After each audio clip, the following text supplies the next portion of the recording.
Have you ever felt invisible? Like the world walks right past you, seeing only a uniform, a job title, a function, but never the person inside? What if the most valuable asset in a room wasn't the billionaire at the head of the table, but the waitress clearing the plates, holding a secret that could save them all? This is a story about what happens when the invisible finally decide to be seen. Elara traced the rim of a water glass with a linen cloth, the motion so practiced it was subconscious. Each polished circle was a second ticked away, another moment spent in the gilded cage of the Alabaster Grill, a restaurant so exclusive that its patrons didn't just own companies, they owned the industries those companies belonged to. Here, she was a ghost in a crisp black uniform, her purpose to be present but unnoticed, efficient but silent. Her own dreams, once as bright and sprawling as the city skyline visible from the restaurant's panoramic windows, had been polished away too, worn down by the harsh reality of her mother's mounting medical bills and the crushing weight of a future she had lost. She had been a star linguistic student, a prodigy who could dance between dialects and decipher the poetry in forgotten tongues. Now, her most complex daily translation was deciphering a customer's mumbled order for sparkling water over still. Tonight, the air in the private dining room she was assigned to was thick with a tension that felt different. It was colder, sharper. At the head of the long mahogany table sat Julian Croft, the man the media had dubbed the Ice King of Wall Street. He was younger than the legends he was eclipsing, with a jawline as sharp as his business acumen and eyes the color of a winter storm. He hadn't inherited an empire. He had forged one from the ashes of his father's more traditional, and ultimately failing, conglomerate. Now, he was on the verge of the biggest acquisition of his career, a multi-billion-dollar merger with a Japanese tech giant, a deal that would cement his legacy. But Julian Croft was a man haunted by that very legacy. His father had been a titan, a man of handshakes and intuition. Julian was a man of data and ruthless logic. He felt the constant, unspoken judgment of the old guard, the board members who still saw his father's ghost in the chair he now occupied. He was surrounded by people, yet profoundly alone, his isolation a fortress of his own making. Across from him sat his loyal but perpetually worried legal counsel, David Chin. And next to David, a nervous, empty chair. The chair belonging to Mr. Harrington, the firm's premier Japanese translator, who was currently, inexplicably, not answering his phone. A low murmur rippled through Julian's team as the doors to the private room swung open. In walked Mr. Tanaka and his delegation. They were regal, composed, their faces impassive masks of corporate formality. They bowed slightly, a gesture of respect that felt like a challenge. Julian rose, his own expression a carefully constructed wall of cool confidence. Mr. Tanaka, Julian began, his voice smooth as polished granite. Welcome. I trust your journey was pleasant. Mr. Tanaka smiled, a brief, polite flash of teeth, and responded. But the words that came out were not the familiar, standard Japanese Julian's team had been prepped for. It was a thick, regional dialect, the linguistic equivalent of navigating a winding mountain road instead of a highway. Julian's smile didn't falter, but a flicker of something cold, true panic, shot through him.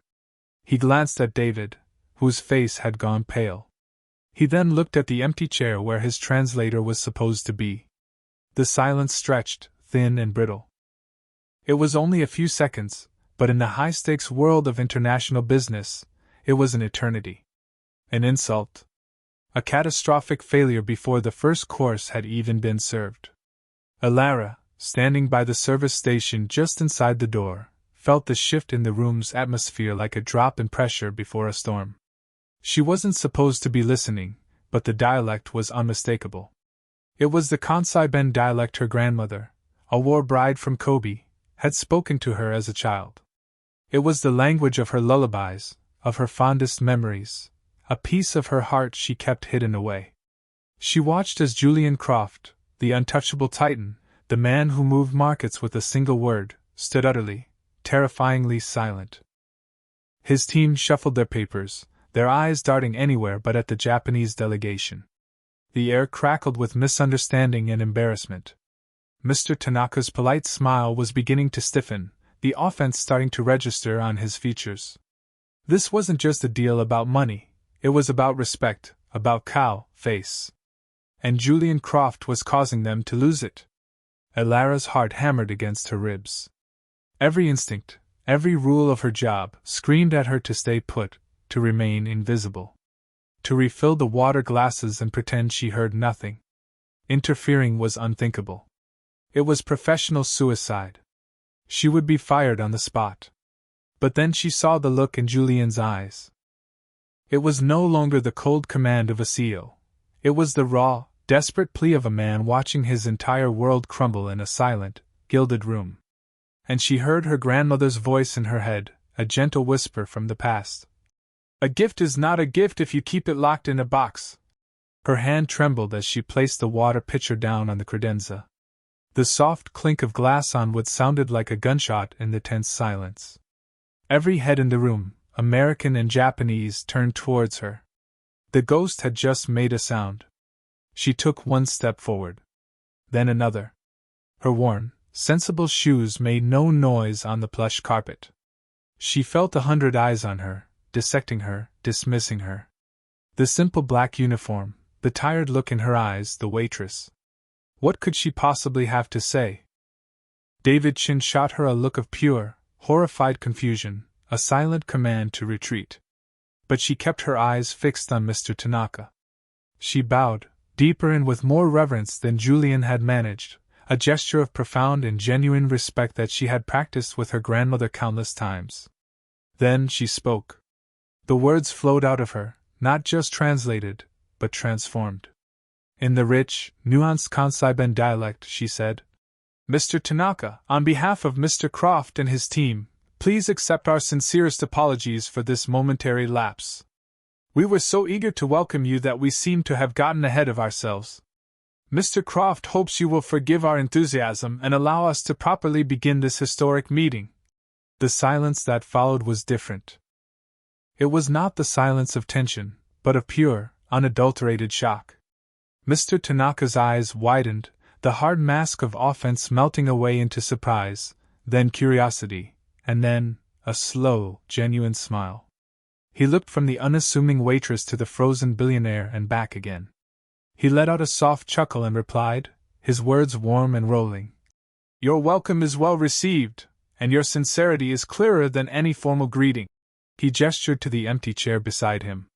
"Please join us. It seems we have found our bridge." Elara stood frozen, caught in the spotlight. She had just saved a multi-billion-dollar deal, and she had no idea what was supposed to happen next. All she knew was that the Ice King of Wall Street was staring at her, as if he had never truly seen another person before in his life. The dinner unfolded like a scene from a surrealist film. Elara, still in her waitress uniform, sat at the mahogany table, a plate of untouched sea bass before her. She was no longer Elara the server, she was Elara the conduit, the vital link between two corporate worlds. With every sentence, she grew more confident. She didn't just provide a literal, word-for-word translation. She captured the dry wit in one of Mr. Tanaka's anecdotes, the subtle hesitation in a question from Julian's CFO, the underlying current of mutual respect that began to build between the two leaders. She was a linguistic artist, painting pictures with words, building a bridge not of steel and data, but of understanding and nuance. Julian watched her, mesmerized. He had seen the best negotiators, the most ruthless lawyers, the most brilliant analysts. But he had never seen anything like this. She moved between the two languages with an effortless grace, her brow furrowed in concentration one moment, a small, knowing smile touching her lips the next as she conveyed a particularly complex cultural idiom. She wasn't just translating, she was mediating, empathizing, connecting. She was doing what his entire team of high-priced experts had failed to do. She was building trust. At one point, Mr. Tanaka posed a difficult question about workforce integration, a major sticking point in the preliminary talks. The pre-approved corporate answer was sterile and unconvincing. Elara translated the question, then she paused. She looked at Julian, her gaze direct and unflinching. "He is not asking about the logistics, Mr. Croft." she said quietly in English, for his ears only. He is asking if you will honor the legacy of his employees. He sees his company as a family. Julian felt a jolt. It was the exact concern his own father would have voiced. He looked past his spreadsheets and profit projections and saw the man across the table, an elder entrusting his life's work to a younger generation. Pushing aside his prepared notes, Julian spoke from a place of newfound clarity, and Elara translated his words, her voice imbuing them with a sincerity that was impossible to fake. By the end of the night, handshakes were exchanged. The atmosphere was no longer tense but celebratory. Mr. Tanaka clasped Elara's hand in both of his. "You have a remarkable gift, young lady," he said, and Elara translated his compliment with a modest blush. "You do not just speak our language, you understand our heart." As the Japanese delegation departed, leaving a wake of cigar smoke and the scent of victory, Julian's team erupted in relieved chatter. But Julian had eyes for only one person. He walked over to Elara, who was standing awkwardly by the service station again, as if trying to shrink back into her invisible role. "Stay," he commanded, his voice low but firm. "David, please handle the check. Everyone else, you're dismissed for the night." The room emptied quickly, leaving just the two of them under the soft glow of the chandeliers. The table was a mess of discarded napkins and half-empty glasses, a battlefield where victory had been narrowly snatched from the jaws of defeat. Elara's hands were clasped tightly in front of her, her knuckles white. She was bracing for the inevitable, to be fired for her audacity. "I apologize, Mr. Croft," she began, her voice barely a whisper. "I know I overstepped my position. I will collect my things." Julian took a step closer. The coldness was gone from his eyes, replaced by an intense, burning curiosity. "Overstepped?" he repeated, a wry smile playing on his lips. "You saved my entire legacy from going up in flames. You did in 2 hours what my entire firm has been trying to do for 6 months. Who are you?" The question hung in the air. Who was she? A failed academic. A dutiful daughter. A woman buried in debt. "My name is Elara Vance," she said, her voice gaining a sliver of strength. "I'm just a waitress." Julian let out a short, sharp laugh. It was a sound of genuine disbelief. "No," he said, shaking his head. "You are not just anything. You are the most valuable person I've met this year. That empty chair at my table tonight? It's yours. Not just for dinner. Permanently. I'm not offering you a job as a translator, Ms. Vance. I'm offering you a position as a strategic advisor. Your title, your salary, name it. It's yours." Elara stared at him, her mind reeling. It was an impossible offer, a fairy tale proposition. The chasm between her life and his was too vast. "Mr. Croft, you don't understand," she stammered. "I have no corporate experience. I have a GED. I dropped out of college. I don't care about your resume." He cut in, his voice soft but unwavering. "I care about what I saw tonight. I saw intelligence. I saw integrity.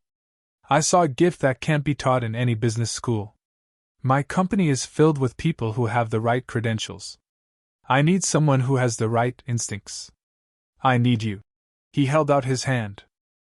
"Don't go back to clearing tables, Elara. Come and help me build empires." For the first time in years, a flicker of the old, ambitious Elara, the girl who dreamed of changing the world with words, ignited within her. She looked at his outstretched hand, then into his piercing eyes, and saw not a billionaire making a business proposition, but a man offering her a lifeline back to the person she was always meant to be. With a trembling breath, she placed her hand in his. The transition from a worn apron to a tailored suit was jarring. Elara felt like an imposter, a child playing dress-up in her mother's clothes. The Croft Enterprises Tower was a monolith of glass and steel, a vertical city where ambition was the only currency. Her first day, Julian himself escorted her to her new office. It wasn't a cubicle, but a spacious room with a floor-to-ceiling window offering the same breathtaking views she used to admire from the restaurant. Is this okay? Julian asked, a hint of uncertainty in his voice. Alara could only nod, overwhelmed. Just last week, her personal space was a cramped locker in a restaurant basement. Now, she had a view of the entire city.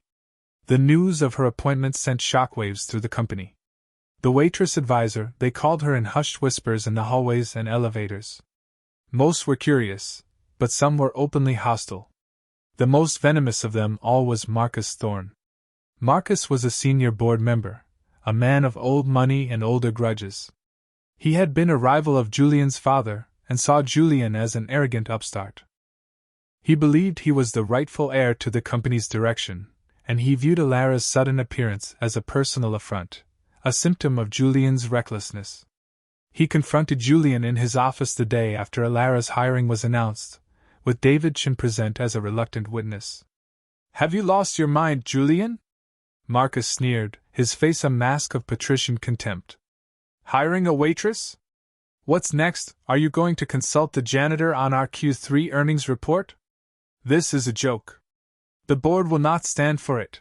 The board will stand for what brings results," Julian countered, his voice dangerously calm. "And she has already delivered a result bigger than anything you've brought to the table this fiscal year. A fluke." Marcus spat. "She got lucky.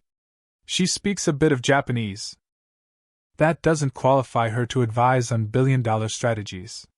She's a novelty, and she will make you, and by extension this entire company, a laughingstock."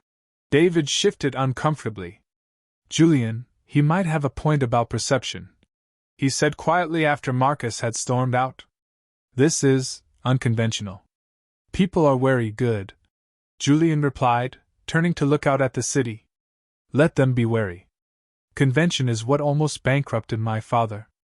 I trust what I saw. I trust her." But Marcus Thorne was not a man to be dismissed. He began his campaign against Alara subtly. He would accidentally exclude her from important email chains. He would schedule critical pre-meetings when he knew she was in language training. In board meetings, he would direct complex financial questions at her, hoping to expose her lack of corporate experience and humiliate her in front of Julian. But Alara was a fast learner. She spent her nights devouring books on corporate finance and market analysis, her linguistic mind finding patterns in the numbers just as it did in grammar.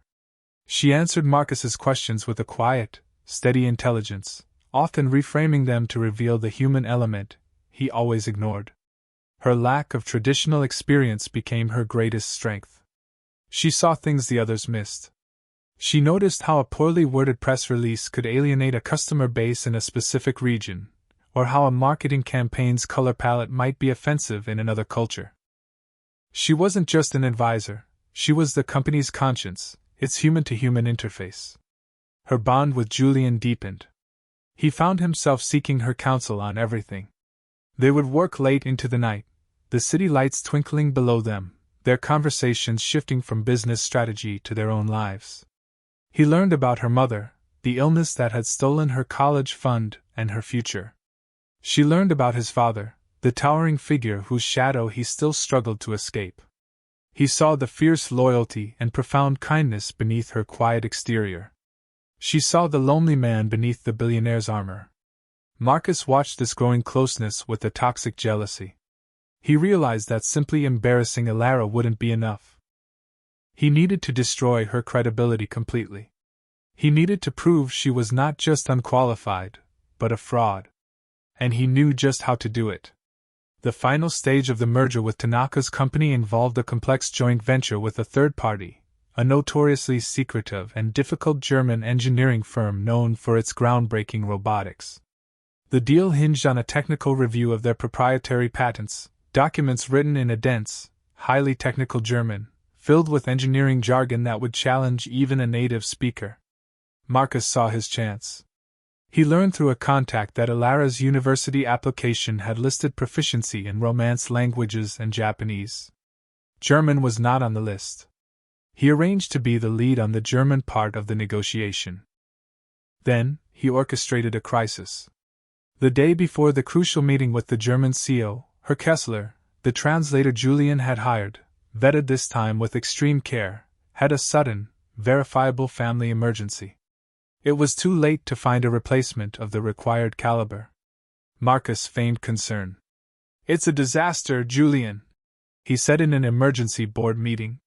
"Kessler is famously impatient. If we postpone, he'll walk. But without a translator for these technical documents, we can't proceed." He looked pointedly at Ilara. "I suppose our new strategic advisor doesn't happen to speak fluent technical German, does she?" The question was a dagger, meant to pin her. The room fell silent. Everyone looked at Ilara. This was it. The trap was sprung. She was a linguist, but she wasn't a miracle worker. Her linguistic prowess had a limit, and Marcus had found it. Julian's jaw tightened. He looked at Ilara, a question in his eyes. He had bet his reputation on her. Was this where the bet failed? Ilara felt the weight of every skeptical gaze. She could see the triumphant glint in Marcus's eyes. He had her cornered. She took a deep breath, the silence in the boardroom as heavy as the one in the restaurant weeks ago. "No, Marcus," she said, her voice clear and steady. "You're right. I don't speak fluent technical German." A smug smile spread across Marcus's face. He had won. "However," Ilara continued, turning her attention to Julian, "my father was a military attaché. We were stationed in Germany for 4 years. My best friend in high school was the daughter of a lead engineer at a major automotive plant. We used to do our homework together. I spent a lot of time reading her father's schematics for fun." She picked up the thick binder of German patents from the table. She opened it to a random page, her eyes scanning the dense text. Then she began to speak. In flawless, confident German, she read a complex paragraph detailing the mechanics of a robotic actuator, then seamlessly translated it into perfect English, explaining the technical jargon with a simple, elegant clarity that made everyone in the room understand. The smug smile on Marcus's face vanished, replaced by a look of slack-jawed disbelief. David Chin let out a low whistle. Julian Croft simply stared at Ilara, and for the second time in their acquaintance, he felt the world shift on its axis. He wasn't just looking at a gifted advisor. He was looking at a genius. But Marcus wasn't finished. During the actual video conference with Herr Kessler, he tried one last, desperate gambit. While Ilara was translating a complex point, Marcus, who had a rudimentary grasp of German, interjected. "Excuse me, Herr Kessler," he said, forcing a concerned tone. "I believe your new advisor may have made a slight error in her translation of that clause. She seems to have omitted a key liability caveat." It was a lie, a poison dart designed to create doubt and confusion. Herr Kessler, a stern man with no time for games, narrowed his eyes. The deal hung in the balance once more. Ilara didn't panic. She held up a hand politely. "My apologies, Herr Kessler," she said in German. "Perhaps for the sake of absolute clarity, we should review the original document draft that Mr. Thorne himself initialed and submitted to your team last Tuesday." She projected the document onto the main screen. There, in the metadata, was the proof. The version Marcus was claiming to be correct was a draft he had altered himself that very morning, while the version she was translating from was the official one agreed upon by both legal teams. He hadn't just lied. He had attempted to introduce a fraudulent document into a live negotiation. He had tried to sabotage the deal to discredit her. The exposure was absolute and undeniable. Herr Kessler's face was thunderous. "Mr. Croft," he said in heavily accented but clear English, "I do not do business with snakes. You will remove this man from my sight, or this conversation is over." Marcus Thorne sat frozen, his face ashen. His career was over. Julian's voice was ice. "Security will escort you out, Marcus. Your access is revoked." As Marcus was led from the room, a disgraced relic of the old guard, Ilara seamlessly returned to the negotiation, her composure unshaken. She not only saved the deal but did so with a level of grace and integrity that left the formidable Herr Kessler deeply impressed. That evening, the city lights seemed to burn brighter from Julian's office. The merger was complete. The company's future was secure. But none of that mattered to Julian at that moment. He and Alara stood by the vast window, the silence between them comfortable and charged. "You never told me about Germany," he said softly. "You never asked?" she replied with a small smile. "There's a lot you don't know about me. I want to know," he said, turning to face her. "I want to know everything." He reached out, his fingers gently brushing a strand of hair from her face. The gesture was tentative, questioning. All the barriers were gone, the CEO and the waitress, the billionaire and the debtor. They were just Julian and Alara. "You saw me," she whispered, her voice thick with emotion. "When no one else did." "You saw me, I did," he said, his voice now a low murmur. "And I can't imagine not seeing you." He leaned in and kissed her, a kiss that was not about gratitude or victory, but about two lonely souls finding their counterpart. It was a promise of a new beginning, a merger not of companies, but of hearts. Months later, Alara stood on the balcony of her new apartment, the one she'd bought after paying off every last one of her mother's medical bills. Her mother was in a new treatment program, her prognosis better than it had been in years. Alara was no longer an advisor, she was a partner, the head of Croft's new and wildly successful global communications division. She had found her voice, and with it, she was changing the world one connection at a time. Julian came up behind her, wrapping his arms around her waist. He rested his chin on her shoulder, and together they looked out at the sprawling city. "What are you thinking about?" he asked. She smiled, leaning back against him. "I was thinking about how a single moment, a single choice to speak up, can change a life." He kissed the side of her head. "It changed 2 lives," he corrected her softly. "So let me ask you this. Who are the invisible people in your life? The barista who knows your order by heart, the cleaner who keeps your workspace pristine, the quiet colleague in the corner cubicle. What hidden gifts do they hold? Perhaps the greatest empires are not built on what we can see, but on the untapped potential we have the courage to discover. Look closer. Listen harder. You might just find the one person who can save you. What do you think? Share your stories of hidden talents in the comments below.